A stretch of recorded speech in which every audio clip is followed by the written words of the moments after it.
Hello everyone, स्वागत है आपका लक्ष्य बैच में। ध्यान से सुन लीजिए, बहुत सारा लेक्चर हो चुका है, ठीक है। तो सबसे पहले लेक्चर में आगे बढ़ने से पहले मैं आपको बता दूं कि जो पुराने लेक्चर है उसको पूरा कंप्लीट कर लीजिए, फिर हम आगे लेक्चर को कंसीडर करेंगे, ठीक है। तो पहले पुराना लेक्चर पढ़िए, फिर आगे पढ़िएगा। चलिए आइए पॉइंट पे आते हैं। पॉइंट ये है कि लक्ष्य बैच स्टार्ट हो चुका है। कहाँ मिलेगा ये बैच? प्ले स्टोर पर जाना है, सर्वोत्तम ऐप डाउनलोड कर लेना है और सर्वोत्तम ऐप में आपको ये लक्ष्य बैच मिलेगा, इसको इनरोल कर लेना, ठीक है।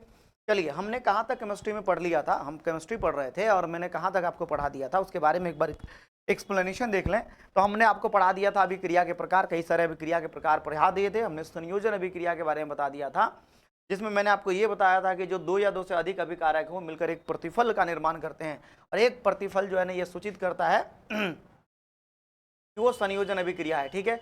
तत्व और यौगिक के बीच में होता है, यौगिक यौगिक के बीच में हो सकता है, ठीक है। उसके बाद मैंने एक एग्जाम्पल भी बताया था संयोजन अभिक्रिया का, वो है प्रकाश संयोजन अभिक्रिया, जो सूर्य प्रकाश की उपस्थिति में होती है। उसके बाद मैंने आपको बताया था वियोजन अभिक्रिया, जो संयोजन अभिक्रिया का बिल्कुल विपरीत क्रम होता है, जिसमें एक अभिकारक टूटकर दो या दो से अधिक प्रतिफल या सरल पदार्थ का निर्माण करते हैं, ठीक है। उसके बाद वियोजन अभिक्रिया के कई सारे प्रकार बताए थे, तापीय वियोजन अभिक्रिया, प्रकाश वियोजन अभिक्रिया, ठीक है, वैद्युत अपघटन अभिक्रिया के बारे में बताया था। फिर मैंने आपको प्रकाश वियोजन अभिक्रिया के बारे में बताया था। उसके बाद मैंने एनोड क्या होता है, आयन क्या होता है, इलेक्ट्रोड क्या होता है, आपको वैद्युत अपघट्य क्या होता है, ये सब मैंने आपको समझा दिया था, ठीक है। उसके बाद देखिए वैद्युत अपघटन अभिक्रिया को मैंने बहुत डिटेल में एक्सप्लेन किया था, ठीक है। पुराना लेक्चर रिकॉर्डेड है, आप वहाँ से जाके देख सकते हैं। उसके बाद मैंने आपको एकल विस्थापन अभिक्रिया के बारे में बताया था कि एकल विस्थापन अभिक्रिया क्या होता है। उसके बाद मैंने आपको एकल विस्थापन अभिक्रिया के कई सारे एग्जाम्पल बताए थे कि जो कम अभिक्रियाशील है वो अधिक अभिक्रियाशील को किस प्रकार से विस्थापित करते हैं, ठीक है। और उसके बाद उभय विस्थापन अभिक्रिया के बारे में बताया था और उभय विस्थापन के बाद हम अवक्षेपण अभिक्रिया के बारे में आज बात करेंगे, ठीक है। तो मैंने आपको कई सारे टाइप बता दिए, संयोजन बता दिया, वियोजन बता दिया, वियोजन के प्रकार बता दिए, ठीक है। एकल विस्थापन बता दिया है, उभय विस्थापन आपको मैंने बता दिया है। देखिए कई बार एग्जाम में आएगा विस्थापन या एकल विस्थापन दोनों एक ही बात है। जब भी आपको विस्थापन पूछे तो आप एकल विस्थापन का डेफिनेशन दीजिएगा, उभय विस्थापन पूछे तो आप उभय विस्थापन का डेफिनेशन दीजिएगा। चलिए आइए देखिए अवक्षेपण अभिक्रिया में क्या होता है, कैसी रासायनिक अभिक्रिया होती है जिसमें ठोस और घुलनशील पदार्थ का निर्माण होता है, ऐसे अभिक्रिया को हम बोलते हैं अवक्षेपण अभिक्रिया। तो ऐसी रासायनिक अभिक्रिया जिसमें ठोस और घुलनशील पदार्थ का निर्माण होता है उसे हम अवक्षेपण अभिक्रिया कहते हैं। जैसे मान लीजिए हमारे पास पानी है, ठीक है, ये पानी है और पानी में हमने क्या किया, एक मिनट, पानी में हमने क्या किया, ठीक है, ध्यान से देखिए, कंटेनर है, इसमें पानी है। पानी में क्या करते हैं, इसमें हम इसमें क्या करते हैं, बालू मिला देते हैं, ठीक है, बालू मिला देते हैं। तो ये बालू पानी के अंदर घुलेगा नहीं, थोड़ी देर के बाद आप जब देखेंगे तो थोड़ी देर के बाद इस कंटेनर के नीचे ये बालू क्या हो जाएगा, जमा हो जाएगा और पानी ऊपर और बालू नीचे रहेगा, ठीक है। तो इस तरीके से बालू नीचे आ जाएगा। अब जरी मेरी बात ध्यान से सुनिएगा, ये जो ठोस पदार्थ है ये जल में घुला नहीं, तो इस ठोस पदार्थ को बोलेंगे ठोस अघुलनशील पदार्थ, क्योंकि ये घुला नहीं। और ठोस अघुलनशील पदार्थ को ही हम क्या कहते हैं, है ना, ठोस अघुलनशील पदार्थ को ही हम कहते हैं अवक्षेप। अवक्षेप तो ऐसी अभिक्रिया जिसमें ठोस और घुलनशील पदार्थ का निर्माण होता है, यानी कि अवक्षेप का निर्माण होता है, ऐसी अभिक्रिया को बोलते हैं अवक्षेपण अभिक्रिया। जैसे कुछ रिएक्शन यहाँ दिया हुआ है, जैसे ये सोडियम क्लोराइड है, नमक है, और ये क्या है, AgNO3 है। तो अगर मान लीजिए हम कंटेनर लेते हैं ऐसे, ठीक है, एक कंटेनर या एक टेस्ट ट्यूब ले लेंगे, इसमें पहले से हम क्या करते हैं, AgNO3 ले लेते हैं, ठीक है, सिल्वर नाइट्रेट लेते हैं और इसके अंदर क्या मिला देंगे, NaCl। तो अगर इसके अंदर NaCl मिला देंगे तो उसके बाद क्या होगा, आप जानते हैं कि सोडियम अधिक अभिक्रियाशील है और अधिक अभिक्रियाशील कम अभिक्रियाशील को लात मार के क्या कर देगा, बाहर, है ना, एकदम ऐसा लात मारेगा, चल जाएगा एकदम विदेश, है कि नहीं। और यहाँ से देखो ये Ag है, सिल्वर है, और ये सिल्वर क्या करेगा, क्लोरीन से रिएक्शन करेगा, अकेले नहीं जाएगा, हम तो जाएंगे सनम, तुमको भी ले जाएंगे, और AgCl के साथ चला गया, है ना, और ये बनता है सफेद रंग का, ठीक है, PPT, व्हाइट कलर का PPT। AgCl क्या हो गया, चला गया, ठीक है, और उसके बाद यहाँ बनेगा Na, और इस तरीके से यहाँ PPT बना सिल्वर क्लोराइड का। तो हम कह सकते हैं सिल्वर क्लोराइड का अवक्षेप बन रहा है, इस अभिक्रिया को अवक्षेपण अभिक्रिया कहेंगे। अब ये रिएक्शन दिया है NCERT में, देखिए ध्यान से, ये सोडियम है और ये बेरियम है, सोडियम ने बेरियम को लात मार, आलू का चालो बेटा कहाँ गया था, बंदर के झोपड़ी में सो रहा था, हाँ, बंदर ने लात मारा, रो रहा था, भैया मार दिया सोडियम ने बेरियम को लात। अब बेरियम अकेले जाएगा नहीं, हम तो जाएंगे सनम, तुमको भी ले जाएंगे, तो बेरियम सल्फेट एक तरफ, ठीक है, बेरियम सल्फेट एक तरफ, ऐसे बोल सकते हैं, ये लीजिए पहले ही लिख देते हैं, चेक करनी, बेरियम सल्फेट, और उसके बाद यहाँ से सोडियम, और ये है बाबू क्लोराइड, और सोडियम क्लोरीन मिलकर NaCl बनेगा, ये भी PPT बनेगा। अच्छा एक चीज़ ध्यान से सुनिए, सॉरी, बेरियम सल्फेट का PPT बनता है ऐसे, ओहो और यहाँ से NaCl बना, ठीक है। अब NaCl को अगर बैलेंस करेगा तो 2 से मल्टीप्लाई तरीके से PPD का फॉर्मेशन होता है, अवक्षेप का निर्माण होता है। तो ऐसी अभिक्रिया जिसमें अवक्षेप का निर्माण होता है उसे हम क्या कहते हैं, अवक्षेपन अभिक्रिया कहते हैं। अगले अभिक्रिया की बात करें तो अगले अभिक्रिया एकदम साफ साफ शब्दों में लिखा, उदासीनीकरण अभिक्रिया। सबसे पहले मैं आपको उदासीनीकरण वर्ड को समझा देता हूँ। उदासीन वर्ड क्या होता है, जैसे कि आप अम्ल का नाम कभी सुने होंगे, तो अम्ल स्वाद में होता है खट्टा, प्रायः बात कर रहे हैं ऐसा, तो स्वाद में कैसा होता है, खट्टा। अच्छा, टमाटर कैसा होता है, लाल, नहीं, टमाटर होता है लाल लाल। अरे टमाटर बड़े मजेदार है ना, टमाटर लाल लाल होता है, ठीक है, बचपन में पढ़े लाल लाल टमाटर। उसी तरीके से अम्ल खट्टा नहीं होता है बाबू, खट्टा खट्टा होता है, बहुत ज्यादा खट्टा होता है कि नहीं।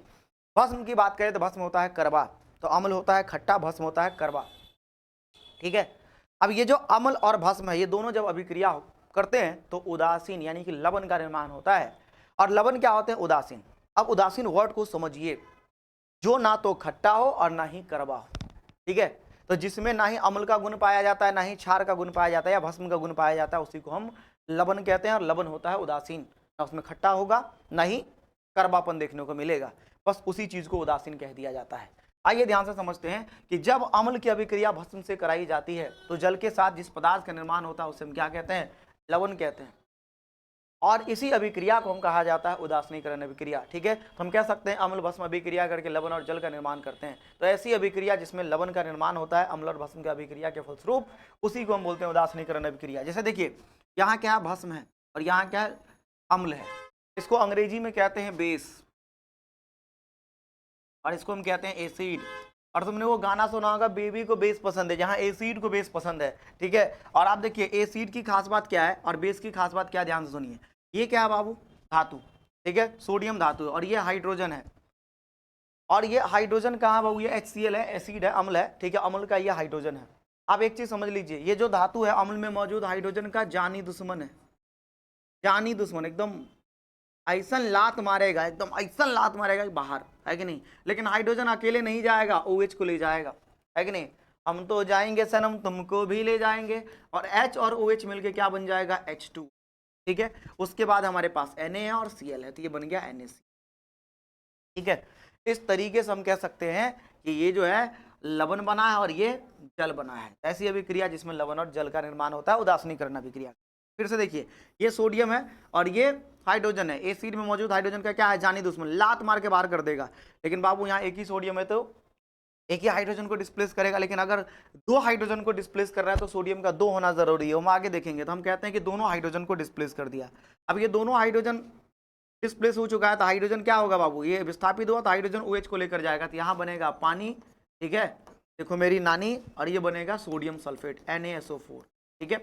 अब जरा बैलेंस कर लेते हैं, हाइड्रोजन यहाँ कितना है, 3 है, वहाँ 2 है, तो हम क्या करते हैं, देखिए ध्यान से, इसको हम 2 से मल्टीप्लाई करते हैं, तो हाइड्रोजन हो गया 4, इधर है 2, तो हम इधर क्या करते हैं 2 से मल्टीप्लाई कर देते हैं, तो 2 हाइड्रोजन इधर भी, 2 हाइड्रोजन इधर भी, ये हाइड्रोजन 2 से मल्टीप्लाई करेंगे तो 2 हो जाएगा, इधर 4 है, इधर 2, 4 हो जाएगा। लेकिन ऑक्सीजन कितना हो गया, 2, यहाँ भी चेक करिए, 2 1 जा 2, ऑक्सीजन 2 हो गया, ठीक है। बाकी सल्फेट में और सोडियम बैलेंस ऑलरेडी, ठीक है, सॉरी यहाँ 2 हो जाएगा, Na2SO4, फार्मूला मैंने गलत लिखा था, सही कर दिया, ठीक है।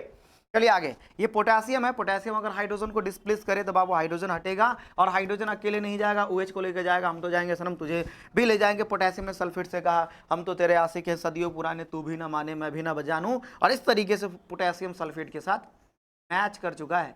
इसकी वैलेंसी +1 होती है, इसकी -2, तो यहाँ 2 आ जाएगा, ठीक है, K2SO4 बन जाएगा, पोटेशियम सल्फेट बन जाएगा, ठीक है।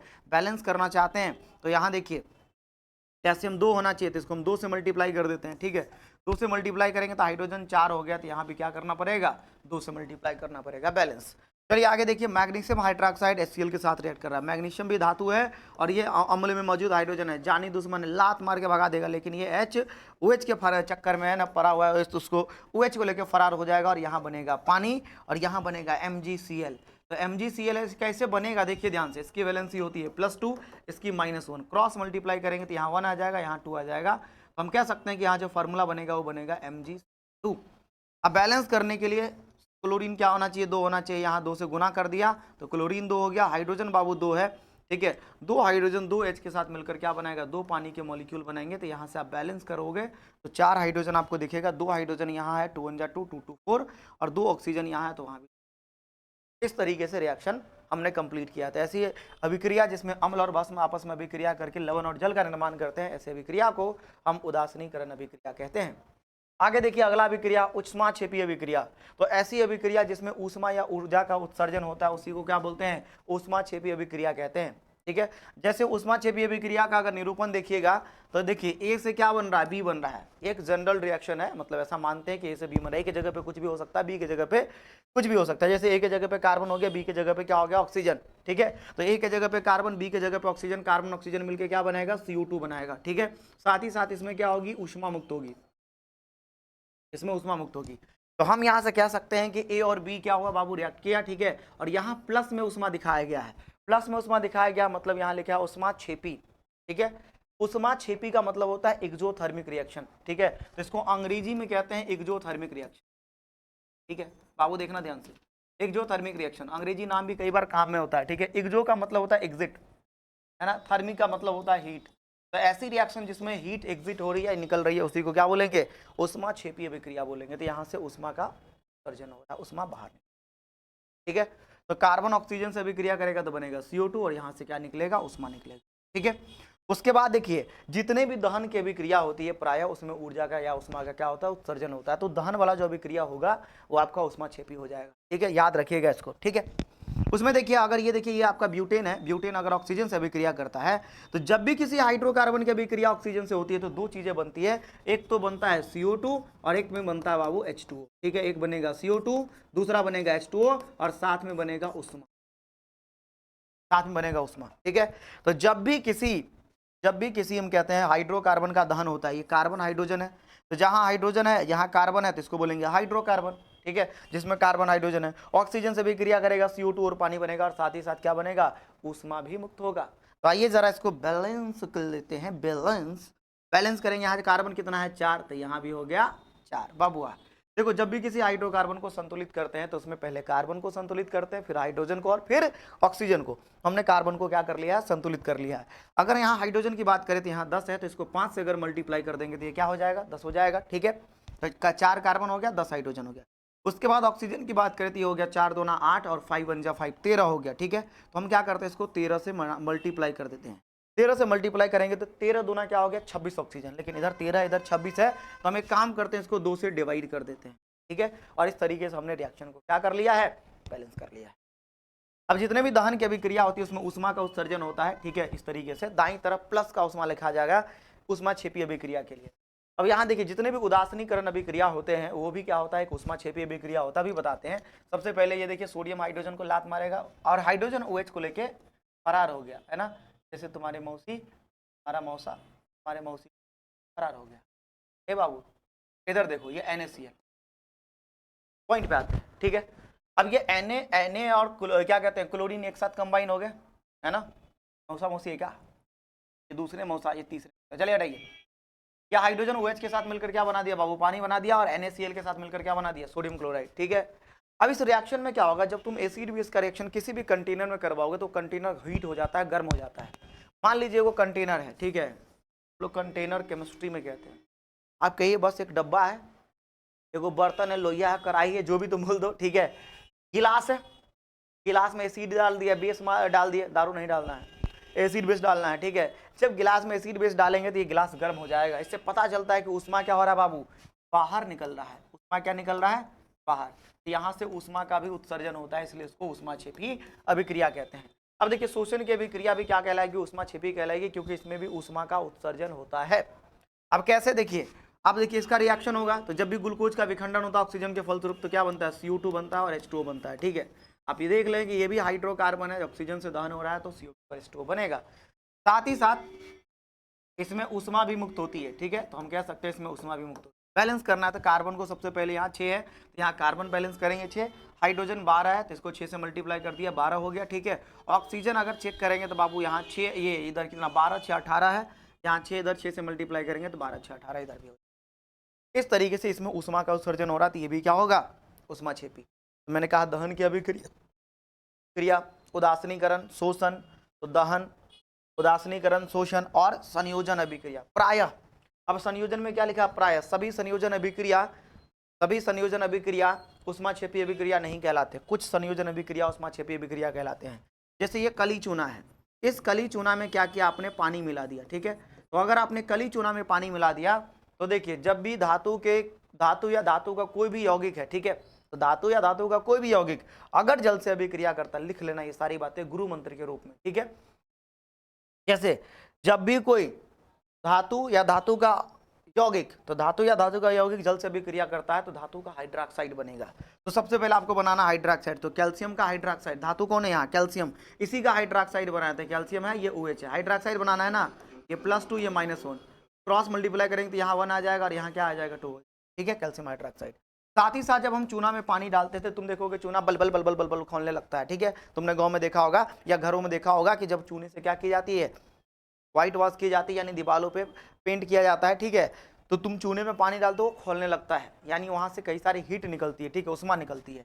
ये भी अभिक्रिया क्या कहलाएगा बाबू, है ना, आपका ऊष्माक्षेपीय अभिक्रिया कहलाएगा। साथ ही साथ इसमें प्रतिफल का निर्माण एक हुआ है, इसे संयोजन अभिक्रिया भी कहते हैं। अब देखो नाइट्रोजन हाइड्रोजन जब भी मिलेगा तो अमोनिया बनेगा, क्या बनेगा, अमोनिया, और साथ ही साथ क्या होगी, इसमें ऊष्मा भी मुक्त होगी। अगर आप इसको बैलेंस करने की कोशिश करेंगे तो नाइट्रोजन यहाँ 2 है तो यहाँ 2 से मल्टीप्लाई कर लीजिए, हाइड्रोजन 6 होगा, यहाँ 3 से। ऊपर वाला रिएक्शन ऑलरेडी बैलेंस था इसलिए हमने उसमें हाथ नहीं लगा। चलिए ये था तुम्हारा ऊष्माक्षेपीय अभिक्रिया, ठीक है। अब अगला जो अभिक्रिया है जिसको बोलते हैं ऊष्मा शोषी अभिक्रिया, यानी कि इंडोथर्मिक रिएक्शन। अब देखो इंडो का मतलब होता है इनसाइड, ठीक है, थर्मिक का मतलब होता है हीट। अब ऐसी अभिक्रिया जिसमें ऊष्मा का शोषण हो रहा है, देखिए उसमें नाम से ऊष्मा शोषी, जो ऊष्मा को अवशोषित कर ले, जो ऊष्मा को सोख ले, अवशोषित मतलब समझ रहे हो, अपने अंदर समा लेना, तो जो ऊष्मा का शोषण करता है, जो ऊष्मा को सोख ले, अपने अंदर समा ले, ठीक है, उसको बोलते हैं ऊष्मा शोषी अभिक्रिया। तो ऐसी अभिक्रिया जिसमें ऊर्जा या ऊष्मा का क्या होता है, अवशोषण होता है, उसी को बोलते हैं ऊष्मा शोषी। नाम से ही समझ में आ रहा है, डेफिनेशन रटने की जरूरत नहीं है, ठीक है। अब जैसे देखिए A से B मरना, लेकिन यहाँ इसमें ऊष्मा क्या हो रहा है बाबू, माइनस में दिखाया गया, माइनस में दिखाया गया क्योंकि इसमें ऊष्मा क्या हो गई, घट गई, क्योंकि पहले ऊष्मा जितनी थी बाद में उतनी ऊष्मा नहीं रही, तो ऊष्मा का क्या हो गया बाबू, अवशोषण हो गया। अगर ऊष्मा का अवशोषण हो गया तो हम कह सकते हैं, ध्यान से सुनिए, कि A से B बना और इसमें ऊष्मा का अवशोषण हुआ तो माइनस के साइन से इसको रिप्रेजेंट कर दिया गया। जैसे संयोजन अभिक्रिया प्रायः क्या था, ऊष्माक्षेपीय अभिक्रिया था, उसी तरीके से वियोजन अभिक्रिया क्या है, ऊष्मा शोषी अभिक्रिया है। जैसे देखिए यहाँ लिखा है कैल्शियम कार्बोनेट, ये ताजमहल का फॉर्मूला है, और अगर ताजमहल में आग लगाएंगे तो पूरा आगरा क्या हो जाएगा, मैंने आपको बताया था, धुआं धुआं हो जाएगा, है कि नहीं। और वो जो धुआं है वो क्या होगा बाबू, CO2 का धुआं होगा। साथ ही साथ जो सफेद कलर का चूर्ण बचेगा उसी को बोल देंगे कैल्शियम ऑक्साइड। चलिए मजाक के तरीके से इसको याद कर रहे हैं। यहाँ देखिए कैल्शियम कार्बोनेट को हमने क्या किया, हीट किया है। तो जब कैल्शियम कार्बोनेट को गर्म करेंगे, ताजमहल में आग लगाएंगे, तो कैल्शियम ऑक्साइड और CO2। साथ ही साथ बाबू इसमें क्या देनी पड़ेगी, ऊष्मा या ऊर्जा देनी पड़ेगी। अब फूक मारने से थोड़े ताजमहल जल के राख हो जाएगा, है ना। ताजमहल के बारे में मैंने कई बार बताया था, एक अमीर बादशाह ने ताजमहल बनाकर गरीब के मोहब्बत का मजाक बना दिया। आइए आप मोहब्बत को छोड़िए, आगे रिएक्शन पे फोकस करिए। अमोनिया है, इस अमोनिया को क्या करना है, तोड़ना है। अमोनिया देखते ही बच्चों को हो जाता है न्यूमोनिया, इसको तोड़ना है। तो हीट देंगे, तोड़ेंगे तो बाबू नाइट्रोजन अलग हो जाएगा और हाइड्रोजन अलग हो जाएगा, जिससे बना था वो चीजें अलग हो गई। अब यहाँ देखिए बैलेंस करने के लिए नाइट्रोजन उधर 2 है तो इधर भी होना चाहिए 2, हाइड्रोजन 6 हो गया तो इधर क्या करेंगे 3 से मल्टीप्लाई। तो जो वियोजन अभिक्रिया है वो ऊष्माक्षेपी भी है, ठीक है। आगे देखिए, उसके बाद है अवस्था परिवर्तन। जितने भी अवस्था परिवर्तन करने वाले विक्रिया होते हैं वो सभी के सभी क्या होते हैं, ऊष्माक्षेपी विक्रिया होते हैं, उसमें ऊष्मा देनी पड़ती है। सॉरी, ऊष्मा शोषी अभिक्रिया होते हैं जिसमें ऊष्मा देनी पड़ती है। जैसे मान लो अगर मुझे किसी ठोस को द्रव में परिवर्तित करना है तो यहाँ ऊष्मा क्या करनी पड़ेगी, देनी पड़ेगी। तो यह अभिक्रिया क्या कहलाएगा, ऊष्मा शोषी अभिक्रिया कहलाएगा। और ठोस से द्रव में बदलने की प्रक्रिया को हम कहते हैं द्रवन, मेल्टिंग कहते हैं। जैसे मान लीजिए आइस को, अगर बर्फ को पिघलाना है, ठीक है, तो बर्फ को पिघलाएंगे तो वहां क्या करना पड़ेगा, हीट देना पड़ेगा। लोहा को पिघलाएंगे तो लोहा को पिघलाने के लिए ताप देना पड़ेगा, टेम्परेचर या उष्मा देना पड़ेगा, उष्मा या ऊर्जा देना पड़ेगा, तब जाके लोहा पिघलेगा। तो आइए आगे बढ़ते हैं, है ना। द्रव से क्या हो रहा है बाबू, गैस में परिवर्तन हो रहा है। तो द्रव से गैस में परिवर्तन के लिए, है ना, हमें उष्मा देनी पड़ेगी। तो द्रव उष्मा का शोषण करेगा और गैसीय अवस्था में परिवर्तित हो जाएगा। इस प्रक्रिया को बोलेंगे वाष्पीकरण। चलिए आगे बढ़ते हैं। प्रकाश संश्लेषण, आप जानते हैं प्रकाश संश्लेषण ऐसी क्रिया है जिसमें सूर्य प्रकाश की आवश्यकता होती है, ठीक है। और इसमें क्या होता है, सभी पेड़ पौधे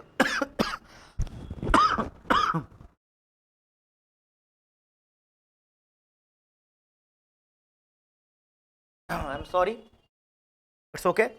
तो प्रकाश संश्लेषण क्या होता है, इसमें सभी हरे पेड़ पौधे वायुमंडल से CO2, मृदा से जल और खनिज लवण अवशोषित कर सूर्य प्रकाश की उपस्थिति में क्लोरोफिल की सहायता से अपना भोजन तैयार करते हैं। और भोजन क्या बनेगा, ग्लूकोज। तो CO2 और पानी मिलकर क्या बनता है, ग्लूकोज, C6H12O6।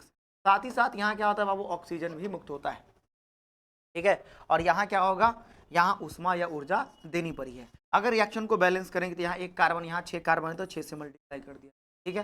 हाइड्रोजन को अगर बैलेंस करने की कोशिश करेंगे तो हाइड्रोजन यहाँ 12 है, यहाँ भी 6 से कर दिया गया, मल्टीप्लाई, हाइड्रोजन 12 हो गया। अगर हम ऑक्सीजन की बात करेंगे तो देखिए ऑक्सीजन 6 है और इधर 2 है, 8। इधर ऑक्सीजन कितना है, 12 और 6 18। हम क्या करते हैं, यहाँ 6 से मल्टीप्लाई कर देते हैं। इस तरीके से रिएक्शन बैलेंस हो गया। अब कुछ बच्चे कहेंगे सर यहाँ पानी भी होता है, 6H2O भी होता है। हाँ होता है, ठीक है, लेकिन यहाँ फिर आपको 12H2O लीजिएगा तब आपको 6H2O उधर लिखना पड़ेगा, ठीक है। हमने नहीं लिखा है, डायरेक्ट लिख। चलिए आगे देखें। अगर हम अन्य उदाहरण की बात करेंगे, उष्माक्षेपीय अभिक्रिया के अन्य उदाहरण की बात करेंगे तो यहाँ उदाहरण दिया है, नाइट्रोजन जब ऑक्सीजन से अभिक्रिया करेगा तो यहाँ इतनी ऊर्जा 43.2 किलो कैलोरी ऊर्जा आपको क्या करनी पड़ेगी, देनी पड़ेगी। तो 43.2 किलो कैलोरी ऊर्जा आपको नाइट्रोजन ऑक्सीजन की अभिक्रिया कराने में देनी पड़ेगी। समझते हैं इस रिएक्शन को कैसे। जैसे मान लीजिए हमारे पास एक कंटेनर है, इसमें नाइट्रोजन गैस भरा है, हमारे पास एक दूसरा कंटेनर है जिसमें ऑक्सीजन गैस भरा है, ठीक है। अगर हम इन दोनों को क्या करते हैं, एक ही कंटेनर में मिला देते हैं तो क्या ये नाइट्रोजन ऑक्सीजन से रिएक्ट करेगा, नहीं। लेकिन अगर इस कंटेनर को हम हीट कर दें, कितना टेम्परेचर दे दें, तो अगर हम टेम्परेचर दे दें 43.2 किलो कैलोरी, अगर हम इतना तापमान दे देंगे तो नाइट्रोजन ऑक्साइड का एक मॉलिक्यूल तैयार हो जाएगा। अब जरा देखिए, सॉरी 2 मॉलिक्यूल, अगर यहाँ 2 नाइट्रोजन है तो यहाँ भी 2 होना चाहिए, तो 2 मॉलिक्यूल नाइट्रस ऑक्साइड क्या हो जाएगा, तैयार हो जाएगा, ठीक है। क्लियरली बात क्लियर है, तो इस तरीके से आप समझ सकते हैं। मान लीजिए हाइड्रोजन और आयोडीन है, क्या ये दोनों आपस में अभिक्रिया करेंगे। एक कंटेनर में आप हाइड्रोजन रख लीजिए, एक कंटेनर में आयोडीन रख लीजिए, क्या ये दोनों आपस में अभिक्रिया करेंगे,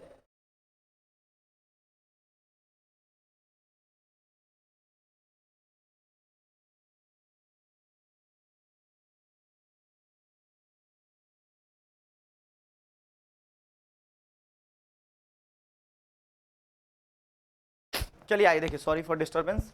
यहाँ देखिए हाइड्रोजन आयोडीन है, एक कंटेनर में हम हाइड्रोजन रखेंगे, दूसरे कंटेनर में क्या रखेंगे, आयोडीन। तो क्या हाइड्रोजन आयोडीन के साथ रिएक्ट कर पाएगा, नहीं। तो हम क्या करेंगे, इसको हीट करेंगे, ठीक है। और हाइड्रोजन आयोडीन को जब गर्म करेंगे तो बनेगा हाइड्रोजन आयोडाइड, ठीक है। और यहाँ कितनी एनर्जी देनी पड़ेगी, कितना हीट देना पड़ेगा, 11.83 किलो कैलोरी। और बैलेंस करिए तो यहाँ 2 से मल्टीप्लाई करेंगे, बैलेंस हो जाएगा। तो इस अभिक्रिया में भी क्या करना पड़ा, ऊष्मा देना पड़ा, ठीक है। तो हम कह सकते हैं कि ये अवस्था परिवर्तन वाला जो अभिक्रिया था, ये अन्य उदाहरण में इन सब के अंदर आपको ऊष्मा देना पड़ा है। अब देखिए सवाल क्या आता है भारतीय वन में, ये क्या कहते हैं आपको, भारतीय वन में भी सवाल है और बोर्ड में भी क्या सवाल आता है कि ऊष्माक्षेपी अभिक्रिया और ऊष्माशोषी अभिक्रिया के बारे में लिखिए। 2 नंबर का सवाल आता है, तो कम से कम ऊष्माक्षेपी और ऊष्माशोषी जब लिखिएगा तो उसमें 2-2 उदाहरण लिखने हैं। लेकिन मैंने आपको कई सारा उदाहरण यहाँ लिख के दिया है ताकि आपको 2 उदाहरण के लिए इतना सोचना नहीं पड़े। आप 4 भी लिख के आइए, आपके लिए बहुत बल्ले बल्ले है, ठीक है। कोशिश करेंगे कि आप सारे एग्जाम्पल लिख के आइए एग्जामिनेशन हॉल में। चलिए आगे देखते हैं। अब आगे देखिए रिएक्शन के अभिक्रिया के प्रकार में देखिएगा तो अभिक्रिया को दिशा के आधार पे भी क्या किया गया, बांटा गया है, ठीक है। तो दिशा के आधार पे अभिक्रिया उत्क्रमणीय होता है और अनुत्क्रमणीय होता है, ठीक है। उत्क्रमणीय क्या होता है और अनुत्क्रमणीय क्या होता है, ध्यान से सुनिए। दिशा के आधार पर रिएक्शन 2 प्रकार के होते हैं, अभिक्रिया 2 प्रकार के होते हैं, ठीक है। एक उत्क्रमणीय, दूसरा अनुत्क्रमणीय। उत्क्रमणीय अभिक्रिया ऐसी रासायनिक अभिक्रिया होती है जिसमें प्रतिकारक प्रतिफल में परिवर्तित हो जाता है और प्रतिफल पुनः प्रतिकारक में परिवर्तित हो जाता है, ठीक है।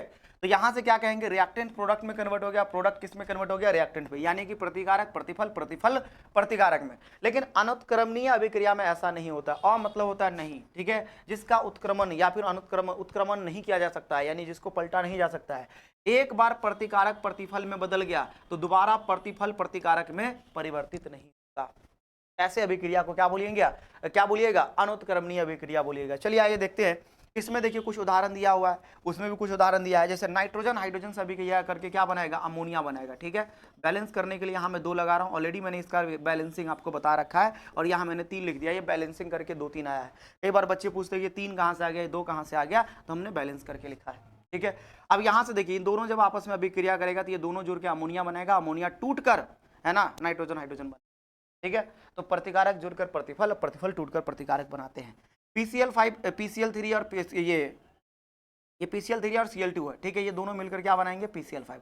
रिएक्शन ऑलरेडी बैलेंस है, ठीक है। अमोनिया है, ठीक है, और ये Cl के साथ रिएक्ट करके अमोनियम क्लोराइड बनाएगा, NH4Cl, ठीक है। इसको आगे जाके हम नौसादर भी कहते हैं। चलिए आइए आगे देखते हैं रिएक्शन अभी और है इसमें तो बहुत सारा रिएक्शन मैंने दिया है। हाइड्रोजन क्लोरीन के साथ मिलकर HCl बनाएगा, जब को डिसोसिएट करेंगे तो हाइड्रोजन क्लोरीन अलग भी हो जाता है। जैसे कैल्शियम ऑक्साइड CO2 के साथ मिलकर क्या बनाएगा, CO3 बनाएगा, कैल्शियम कार्बोनेट बनाएगा, तोड़ोगे तो ये बाबू कैल्शियम ऑक्साइड और CO2 में मुक्त भी हो जाएगा। अगर आप यहाँ से देखें, ठीक है, तो यहाँ से देखिए कि ये बाबू आयरन है, ठीक है, ये गर्म आयरन है, और गर्म आयरन अगर आप क्या कहते हैं जल से भी क्रिया कराते हैं तो यहाँ बनेगा Fe3O4, ठीक है, और यहाँ से हाइड्रोजन गैस। इस तरीके से बनेगा रिएक्शन। बैलेंस करना चाहते हैं इसको बैलेंस भी कर सकते हैं, यहाँ 3 Fe हो जाएगा, ठीक है, हाइड्रोजन कितना है 2, ऑक्सीजन कितना है 4 ऑक्सीजन है, ठीक है, तो हम क्या करते हैं 4 करने के लिए मुझे 4 से यहाँ मल्टीप्लाई करना पड़ेगा, तो ये हो गया 4 ऑक्सीजन, हाइड्रोजन हो गया 8, तो हम यहाँ से क्या करेंगे 4 लिखेंगे, हाइड्रोजन को भी बैलेंस कर देंगे। लेकिन एक दिक्कत क्या है यहाँ कि हमारे पास, हाँ बैलेंस हो गया, चलो ठीक है कोई दिक्कत नहीं। चलिए इस तरीके से तो हमने रिएक्शन को इस तरीके से बैलेंस कर लिया है। अब इधर आइए रिएक्शन करवाते हैं कार्बन ऑक्सीजन के साथ मिलकर CO2। जैसे मान लीजिए लकड़ी को जलाते हैं, एक बार लकड़ी जल गई CO2 बन गया, ठीक है, तो क्या दोबारा CO2 से लकड़ी बना सकते हैं, इम्पॉसिबल। यानी कि एक बार प्रतिकारक प्रतिफल में परिवर्तित हो गया तो दोबारा आप उसे प्रतिकारक में परिवर्तित नहीं कर सकते हैं। एक बार मैग्नीशियम ऑक्साइड, तो मैग्नीशियम ऑक्सीजन के साथ जल के क्या बनेगा मैग्नीशियम ऑक्साइड, बैलेंस करने के लिए हमने यहाँ 2 लगाया है, ठीक है, यहाँ भी हमने 2 लगाया है। ऐसे रिएक्शन को हमने बैलेंस करके आपको दिखा दिया है, तो बार बार समय व्यर्थ नहीं करेंगे। आइए आगे पॉइंट पे आते हैं, let's come to the point. तो हमने इस रिएक्शन को क्या किया, बैलेंस कर लिया। अब मेरी बात ध्यान से सुनिए, जैसे फुलझड़ी कभी देखो जलते हुए, तो जैसे फुलझड़ी जलता है उसी तरीके से मैग्नीशियम भी जलता है। एक बार मैग्नीशियम जल गया तो दोबारा उसके राख से मैग्नीशियम प्राप्त नहीं हो सकता है। नाइट्रोजन है, ये सोडियम है, ठीक है, अगर सोडियम को पानी में डालते हैं तो जब भी मैंने कहा कि धातु या धातु के ऑक्साइड के धातु के यौगिक कभी क्रिया जल से होगी तो धातु के हाइड्रोक्साइड का निर्माण होता है। यहाँ धातु का हाइड्रोक्साइड सोडियम है, और इसमें देखिए पानी में 2 चीजें होती है, एक होता है OH, दूसरा होता है H। तो पानी के पास क्या होता है, देखो 2 चीजें होती है, एक होता है OH और दूसरा होता है H। अब सोडियम के ऊपर होता है प्लस चार्ज, OH के ऊपर होता है माइनस चार्ज, दोनों के बीच में आकर्षण हुआ, यहाँ कंपाउंड बनेगा Na, ठीक है। और साथ ही साथ ये जो H है वो हाइड्रोजन यानी कि गैस के रूप में क्या हो जाएगा, मुक्त हो जाएगा। आप चाहें तो इसे बैलेंस कर सकते हैं। हाइड्रोजन यहाँ कितना है बाबू, 2 1 3 है, ठीक है, यहाँ 2 है, तो यहाँ पहले क्या करते हैं 2 से मल्टीप्लाई। जब इसको 2 से मल्टीप्लाई करेंगे तो 4 हो जाएगा, तो हमें इधर भी 4 करना पड़ेगा, तो ये 2 हाइड्रोजन 4 हो जाएगा। सोडियम बाबू 2 हो चुका है, ऑक्सीजन भी 2 हो चुका है ऑलरेडी, यहाँ 2 ऑक्सीजन है, और सोडियम 2 करने के लिए हम यहाँ 2। चलिए, जैसे ये रिएक्शन आपने कई बार देखा भी होगा, कई सारे यूट्यूब चैनल पे भी आता है, ठीक है, कई सारे ऑनलाइन प्लेटफॉर्म पे भी आपने देखा होगा, शॉर्ट्स में लोग बनाते रहते हैं, ठीक है, कि जैसे पानी में सोडियम दिया है कि भयानक विस्फोट होगा। आपको फटाके करने की जरूरत नहीं है दिवाली में, है कि नहीं, जाइए सोडियम लाइए ध्यान से, है ना, ऐसा करना नहीं है, बस केवल मजाक के तौर पर कह रहा हूँ। अब जाइए सोडियम खरीद के लाइए, पानी में फेंकिए, है कि नहीं। अब पानी में फेंकिएगा, दाएं दाएं आवाज होगा, पहले पानी के ऊपर सोडियम तैरने लगता है, भयानक विस्फोट होता है कि नहीं, मजा आ जाएगा आपको, है कि नहीं, डरिएगा मत। आइए HCl अगर पानी के साथ रिएक्ट कर ले, तो आप देखिए पानी में अगर HCl रिएक्ट करेगा ना, बहुत प्यारा रिएक्शन होता है। जैसे HCl में जब जैसे पानी के अंदर डालेंगे तो H+ और Cl- में टूटता है, ठीक है, तो HCl पानी में जाकर देखिए ध्यान से, मैं आपको रिएक्शन का मैकेनिज्म समझा देता हूँ। H+ और Cl- में क्या होता है, टूटता है। अब ये H+ इतना अनस्टेबल होता है, इतना अस्थायी होता है कि ये पानी के साथ ही क्या कर लेता है बाबू, रिएक्शन कर, ठीक है, पानी के साथ ही जुड़ जाता है। मतलब समझ रहे हो क्या क्या लॉजिक है। तो जब ये पानी के साथ H+ जुड़ेगा, तो ये देखिए इसका H+ पानी के साथ जुड़ेगा तो ये बनेगा H3O+, ठीक है, और क्लोरीन माइनस क्या हो जाएगा, अलग हो जाएगा। इस तरीके से बाबू रिएक्शन होती है। और एक बार एसिड पानी में मिल गया तो दोबारा एसिड आपको प्राप्त नहीं होगा। आइए जिंक की बात करते थे। देखिए ये धातु है, जब भी धातु अम्ल से अभिक्रिया करता है तो कौन सी गैस मुक्त करता है, हाइड्रोजन गैस मुक्त करता है। ये भी गुरु मंत्र के फॉर्म में लिखिएगा, हाइड्रोजन को लात मार के बाहर कर देगा, हाइड्रोजन चला गया, है कि नहीं। हम तो चले परदेश, हम परदेसी हो गए, चला गया वो, छूटा अपना दे। अब जैसे हाइड्रोजन क्या है ना, सल्फेट ने जिंक के साथ क्या कर लिया बाबू, रिएक्शन करके जिंक सल्फेट बना लिया। आइए देखें, ये सोडियम है, सिल्वर को लात मार के बाहर कर देगा, सिल्वर क्लोरीन को लेके फरार हो गया, तो ये बनेगा AgCl का PPT, आप जानते हैं, ठीक है, और ये बनेगा Na सोडियम नाइट्रेट। अब इस दोनों रिएक्शन में आप देखिएगा तो ये रिएक्शन द्विदिशीय, दोनों दिशा में हो सकती है, और ये रिएक्शन एक ही दिशा में हो सकती है, ठीक है। इसको क्या करते हैं, अर्ध तीर चिन्ह के द्वारा सूचित करते थे। ये जो है ना, ये अर्ध तीर चिन्ह, आधा तीर चिन्ह है, ये पूरा तीर चिन्ह नहीं है। इसको हम क्या करते हैं, इसको हम अर्ध तीर चिन्ह के द्वारा सूचित करते हैं। इसको भी क्या करते हैं, अर्ध तीर चिन्ह के द्वारा सूचित करते हैं। उसको हम पूरा तीर से ही क्या करते हैं, सूचित करते हैं। ये जो तीर है वो क्या करता है, अभिक्रिया की दिशा बताता है। तो उस तरफ तीर है, मतलब कि रिएक्शन उस तरफ हो रही है। इसका मतलब जिंक जो है ना, ये ऐसा समझिए कि मैग्नीशियम ऑक्सीजन के साथ कंबाइन हो रहा है, रिएक्शन आगे की तरफ हो रही है, ठीक है। अब यहाँ से एक तरफ रिएक्शन हो रही है, यहाँ देखिए ये तीर चिन्ह दोनों तरफ रिएक्शन को दिखा रहा है, द्विदिशीय। ये दिखा रहा है कि बाबू आगे रिएक्शन हो रहा है, ये दिखा रहा है ये पीछे रिएक्शन हो रहा है। ये फॉरवर्ड रिएक्शन को रिप्रेजेंट कर रहा है, ये बैकवर्ड रिएक्शन को रिप्रेजेंट कर रहा है, ठीक है। ये अग्रिम अभिक्रिया को और ये बाबू पश्च अभिक्रिया को दर्शा रहा है, ठीक है। चलिए आगे देखते हैं, इसमें और डिफरेंस यहाँ नीचे लिखा हुआ होगा, ठीक है। चलिए इतना ही डिफरेंस काफी है आपके लिए। चलिए आगे देखते हैं। अब आगे जो है ना हमारे पास दिया है रेडॉक्स रिएक्शन के बारे में। अब देखिए रेडॉक्स अभिक्रिया जो है एक बहुत इंपॉर्टेंट अभिक्रिया है, क्लास 10th में तो है ही, साथ ही साथ जब आप क्लास 11th में जाएंगे तो पूरा एक चैप्टर ही पढ़ना पड़ेगा। तो हमने इस टॉपिक को कुछ अलग या स्पेशल अंदाज में तैयार किया है, कुछ स्पेशली तैयार किया है। देखिए जो स्पेशली तैयार किया हुआ टॉपिक है, इसमें क्या होता है, दो बातें होती है। एक तो बच्चे सवाल नहीं बना पाते, पहली बात इस रिएक्शन को देखते ही। तो हमने इस रिएक्शन को बहुत बेसिक से डिजाइन किया है और इस तरीके से लिखा है कि आपको एक एक चीज समझ में आ जाएगा। क्वेश्चन एग्जामिनर चाहे बेसिक पूछे चाहे एडवांस पूछे, आपसे बनेगा। तो चलिए मिलते हैं अगले वीडियो में, तब तक के लिए हमारे साथ बने रहिए, सर्वोत्तम के साथ बने रहिए, सेशन को लगातार बच्चों के बीच में शेयर करते रहिए। थैंक यू सो मच, है ना। बहुत जल्दी हम अगले वीडियो में, थैंक यू, जय हिंद।